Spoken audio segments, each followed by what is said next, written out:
Have you ever played armchair quarterback? You know what that is? An armchair quarterback is one that is playing quarterback, but from the safety and security of the lazy boy. They're just watching football on TV. But here it's like backseat driving, okay? I'm not behind the wheel, but I'm behind the person behind the wheel. And boy, do I wish I could control them. Well, am I controlling that quarterback? Oh, yeah, I should have been, because I wouldn't have thrown that interception. How could they miss that read? What were they thinking? And we're constantly second guessing the person with the ball in their hands. Now, it's that concept of second guessing things I want to wrestle with. Because it's one thing to play armchair quarterback. It's another thing to play armchair God. You want to do that? Do you want to second guess what the Lord is asking us to do? Because unfortunately, that's exactly what's happening by the time we get to section 101 of the Doctrine and Covenants. Let's watch this unfold. Begin the revelation in verse 1 and 2.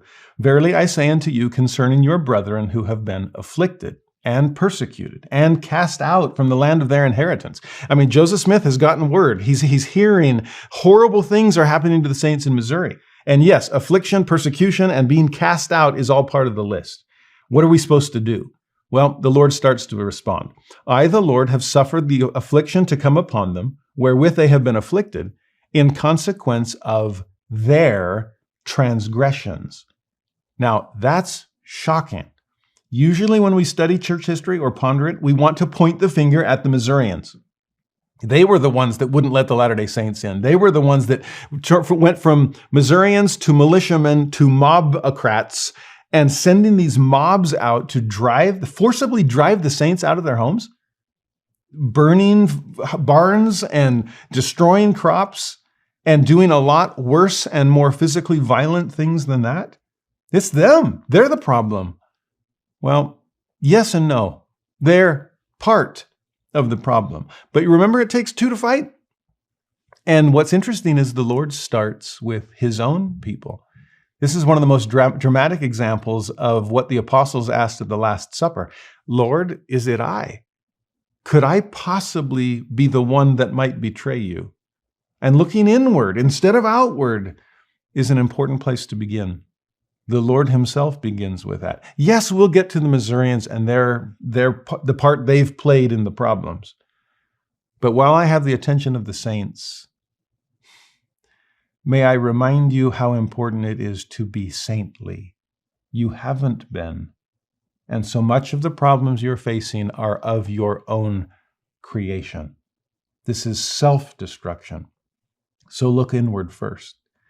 He says in verse 3 through 5, yet, so we're seeing a little pendulum swing here, yet I will own them. They shall be mine in that day when I shall come to make up my jewels. So there you get a hint of the Lord's mercy. It's your fault, not entirely, but you're partially to blame, but I still own you. You're still mine. I'll have you if you'll have me. He then says, therefore, they must needs be chastened and tried, even as Abraham, who was commanded to offer up his only son. So we've swung towards mercy. I'll still own you. Back to justice. You got to be chastened and tried. You have to live up to divine expectation. For all those who will not endure chastening, but deny me, cannot be sanctified.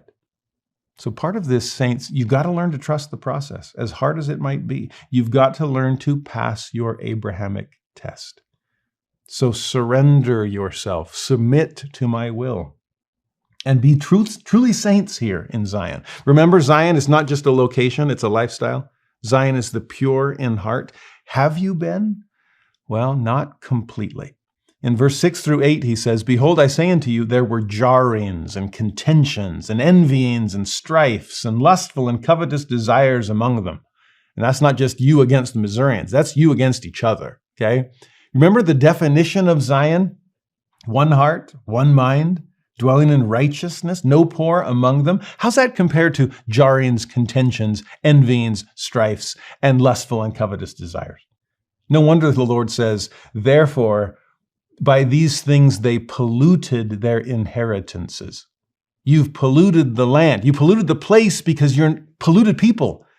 You're not the pure in heart, as you must be. You'll never have a Zion place until you become a Zion people. They were slow to hearken unto the voice of the Lord their God, he says. Therefore the Lord their God is slow to hearken unto their prayers, to answer them in the day of their trouble. In the day of their peace, oh yeah, then they esteemed lightly my counsel. But in the day of their trouble, of necessity they feel after me. You get a sense there of what the internal problems are among the saints? When things were easy, you didn't need me. You thought everything was fine. You let me fall asleep on the boat because you were in your comfort zone. Oh, but once the winds and the waves started to crash, then your faith crashed too. All of a sudden, you're like, "Where, Master, carest thou not that we perish?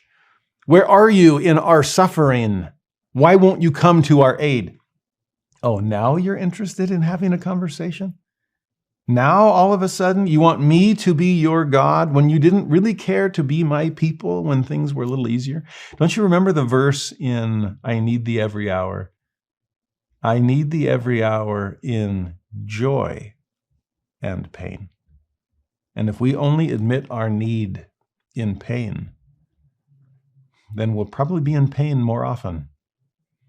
You understand? If we start treating God like a handyman or a cosmic butler, or in this case, a 911 dispatcher, instead of a constant companion, a covenant companion, then no wonder the problems will erupt. That's the problems. That's what's happening to the saints in Missouri. Now, what's interesting is the Lord says to them in verse 9, "Notwithstanding their sins, my bowels are filled with compassion towards them. I will not utterly cast them off. In the day of wrath, I will remember mercy." So he hasn't given up on us. He's trying to strike this balance, prove the contraries between justice and mercy here. But are they going to figure it out? Are they going to be able to walk the straight and narrow path? Well, he's been pretty bold and pretty clear to this point. But at this point, the Lord completely changes gears, and it's ingenious. At this moment, he changes his tactics, but not his topic. And he goes from direct chastisement to story time. The beautiful thing about stories is we just get pulled into the narrative. Our dukes come down. We start living vicariously through these characters. No wonder Jesus taught in parables. And that's what he's going to do in section 101. He teaches this magnificent parable that has everything to do with what the saints are doing wrong in Zion. They just don't quite catch it until the end. And it's like, oh, wait a minute. Was that about us? Yeah, thou art the man. Okay. This is how it works. Verse 44 through 46. Watch how he sets this up. Actually, listen, 43 first. "Now I will show unto you a parable that you may know my will concerning the redemption of Zion." So yeah, story time. Verse 44, "A certain nobleman had a spot of land, very choice." Now we got to start filling in the blanks. What's he really talking about? The nobleman is going to be the noblest man. There's the Lord. And the spot of land, if it's very choice, well, yes, there's Zion. There's Independence, Jackson County, Missouri. "And this nobleman said to his servants," okay, the church leaders, "Go ye unto my vineyard, even upon this very choice piece of land, and plant 12 olive trees." Now, the fact that there are 12, there's the 12 tribes, olive trees, they're a great symbol of the house of Israel. And if these church leaders are being sent to this choice spot of land to begin planting 12 trees, are you sensing the gathering of Israel? We're trying to get all of these 12 tribes back together upon this goodly land. But that's not the end of the work. The Lord continues, "Set watchmen round about them." So there's prophets. And where do those watchmen stand?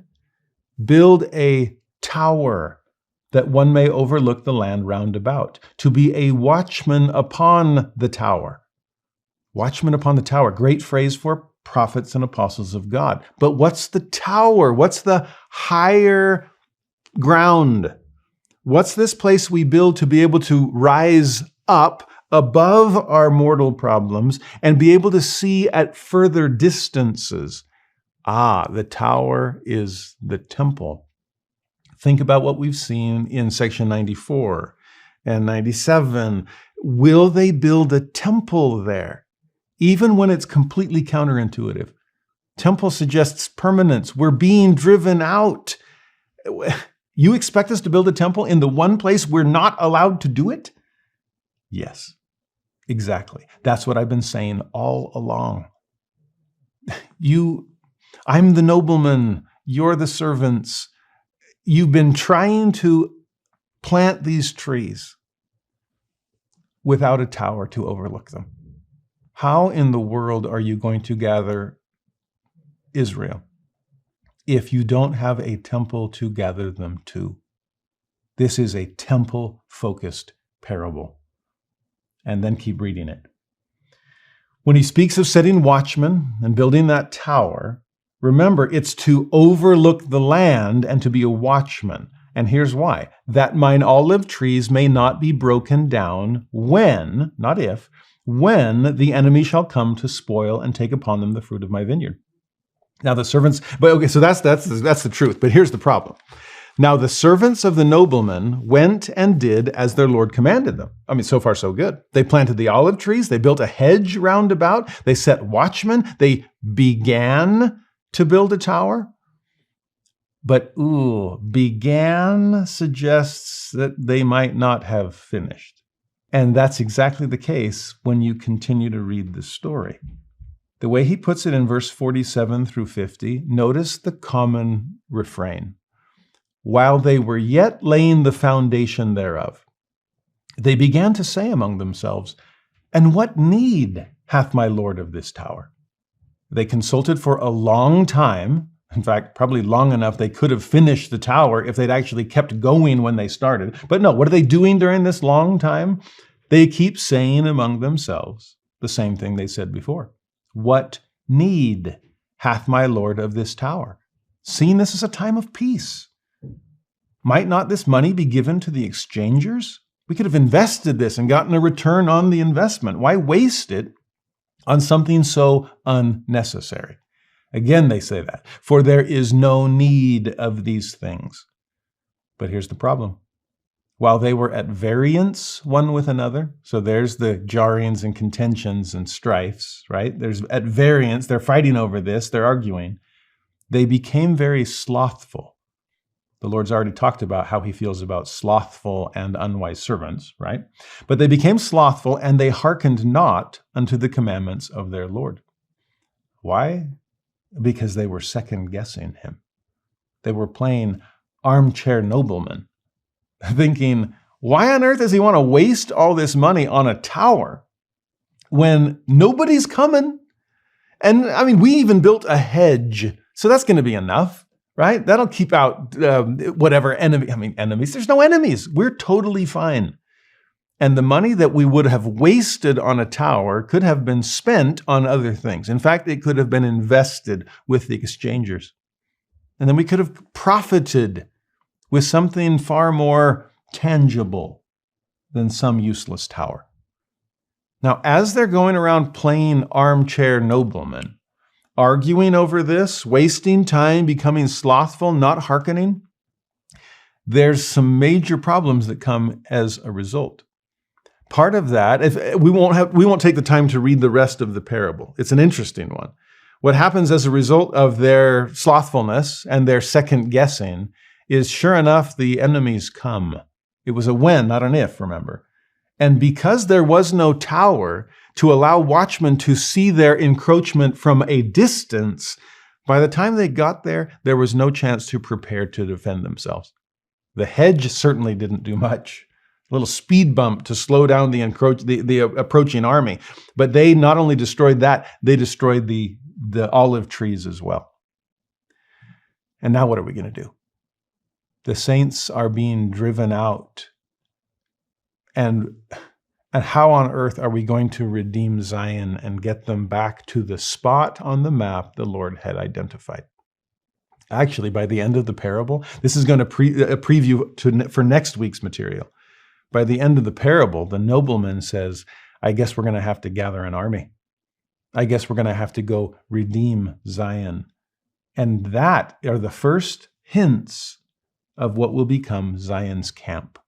Next week, Zion's camp is going to be our main focus. Okay? So some major things that are happening there. But what I want you to focus on is their armchair quarterbacking. What were they doing second guessing the Lord? And how did they do it? Remember their phrase, what need? In other words, why? This is unnecessary. This doesn't do anything. We don't need this. It's not going to make a difference. And I worry, do we sometimes feel that way about our towers, our temples? Honestly, if you think about it, if there's no such thing as an afterlife, if there's no such thing as the immortality of the soul, then do you realize that temple building, temple construction, temple worship, temple maintenance is probably the most colossal waste of time and money imaginable? Because I don't know if there's anything more expensive than temples to build. And then how much time is spent with temple presidencies and matrons and everyone that is serving in the temple. And then everyone who's going to the temple and spending so much time there on work for the dead. Well, if the dead rise not at all, Paul says, then what are we doing with anything? And I guess then the servants could say, what need have we? The money we spent on that could have gone to the exchangers. Again, that's the irony. If we don't truly believe in the worth of the eternal soul, prophets and apostles in our dispensation have described the temple as the ultimate testimony to the resurrection. They will live again, and they will be blessed by the ordinances we perform in the temple for their behalf. Seen from a worldly perspective or from a merely utilitarian perspective, like, what is this doing? Is this accomplishing anything? What's our bottom line? Again, what need? From a utilitarian perspective, temples do nothing. Colossal waste. But from an eternal perspective, there's nothing more important we could be doing. So even if it seems counterintuitive at times, what was the Lord saying to those saints? And what is he saying to us? Prioritize the temple. And what you do there will bless everything.